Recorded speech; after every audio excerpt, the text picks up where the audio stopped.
Hello, അപ്പൊ നമ്മൾ ഇന്ന് കാണാൻ പോകുന്നതെന്ന് പറഞ്ഞു കഴിഞ്ഞാൽ ഈർക്കിലിയിൽ പച്ച ഈർക്കിലി കമ്പിയിൽ വെച്ചിട്ട് പെയിന്റ് അടിച്ച് വളച്ചുണ്ടാക്കിയ സാധനമാണ്. പിന്നെ ഇതെന്ന് പറഞ്ഞു കഴിഞ്ഞാൽ പ്ലാസ്റ്റിക് ബോട്ടിലാണ്. പ്ലാസ്റ്റിക് ബോട്ടിലിൽ വൈറ്റ് സിമെന്റ് ഒക്കെ ചെയ്തിട്ട് അങ്ങനെ ഒരു ബോട്ടിൽ ഉണ്ടാക്കി എടുത്തതാ. പിന്നെ ഇത് പിസ്താഷ്യലൊക്കെ വെച്ചിട്ട് നല്ല അടിപൊളിയായിട്ട് ഒരു നല്ലൊരു സൂപ്പർ പോട്ടാണ് ചേച്ചി ഉണ്ടാക്കി വെച്ചേക്കുന്നത്. പുള്ളിക്കാരി വീഡിയോയിലോട്ടൊന്നും വരാൻ താല്പര്യമില്ലാത്ത ആളാണ്, അതുകൊണ്ട് ഞാൻ കാണിക്കുന്നില്ല. പിന്നീട് ഉണ്ടാക്കിയെന്ന് പറഞ്ഞു കഴിഞ്ഞാൽ അടുത്തത് വേറൊരു കുപ്പി, നമ്മുടെ ഗ്ലാസ് ബോട്ടിലിൽ ഉണ്ടാക്കിയ ഒരു സംഭവമാണിത്. പിന്നെ അടുത്തത് ഇതും അതുപോലെ തന്നെ. ഇത് നമ്മുടെ ചുള്ളിക്കമ്പ് എടുത്തിട്ട് അതിൽ പേപ്പർ ചുറ്റിയിട്ടാണ് ഉണ്ടാക്കിയിരിക്കുന്നത്. ഇതും നല്ല അടിപൊളി ഒരു പോട്ടായിട്ടാണ്. ഇത് നോക്ക്, സ്റ്റൈലായിട്ട് ഉണ്ടാക്കി വെച്ചിട്ടുണ്ട്.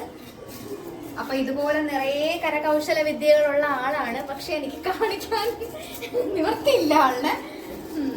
ഇനിയും ഉണ്ട്, അതൊക്കെ ഞാൻ കാണിക്കുന്നതായിരിക്കും. ബെസ്റ്റ് ഔട്ട് ഓഫ് വേസ്റ്റ് എന്ന് പറയുന്നത് പോലെ ചേച്ചി കൂടുതലും ഉണ്ടാക്കിയിരിക്കുന്നത് വേസ്റ്റ് മെറ്റീരിയൽ ഉപയോഗിച്ചിട്ടാണ്. അപ്പോൾ ഇതെനിക്ക് വളരെയധികം ഇഷ്ടപ്പെട്ടത് കൊണ്ട് മാത്രമാണ് ഞാൻ ഇതിൻ്റെ വീഡിയോ എടുത്തത്. അപ്പോൾ ഈ വീഡിയോ നിങ്ങൾക്ക് ഇഷ്ടമാവുകയാണെന്നുണ്ടെങ്കിൽ ലൈക്ക് ചെയ്യുക, സബ്സ്ക്രൈബ് ചെയ്യുക, സപ്പോർട്ട് ചെയ്യുക. അടുത്തൊരു വീഡിയോ ആയിട്ട് വരുന്നതിന് വരേക്കും ബൈ.